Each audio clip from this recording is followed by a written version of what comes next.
Hələta surəsinin mesajı, mübarək hələta, insan surəsinin mesajı nədir?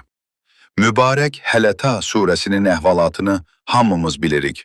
Belə ki, Əmir əl-Möminin Əli əleyhissalam, Həzrət Fatime-i Zəhra salamullahi əleyha, İmam Həsən əleyhissalam, İmam Hüseyn əleyhissalam və onların xidmətçisi Fizzə oruç tutmuşdular.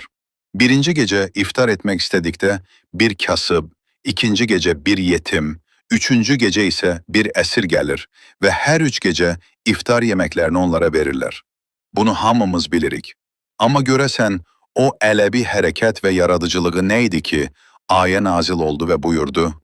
Onlar özləri yemək istədikləri, yeməyə möhtac olduqları halda və ya Allahın razılığını qazanmaq üçün yeməyi yoxsula, yetimə və əsirə yedirərlər.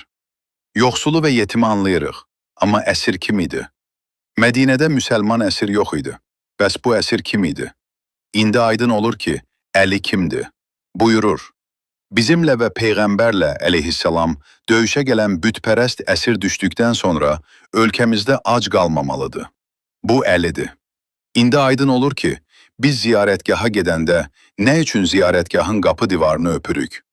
Onlar özləri yemək istədikləri, yeməyə möhtac olduqları halda və ya Allahın razılığını qazanmaq üçün yeməyi yoxsula, yetimə və əsirə yedirərlər. Bəli, biz yetimə və yoxsula kömək edirik. Amma bununla bərabər bizimlə döyüşə gəlib əsir düşmüş kafir və bütpərəstə də öz iftar yeməyimizi, kiçik uşaqlarımızın iftar yeməyini veririk. Əgər bu səmanın altında Əli əleyhissalam və onun ailəsi kimi ikincisini tanıyırsınızsa, deyin. Esra.ir, Maidə.az, Maarif bölümü.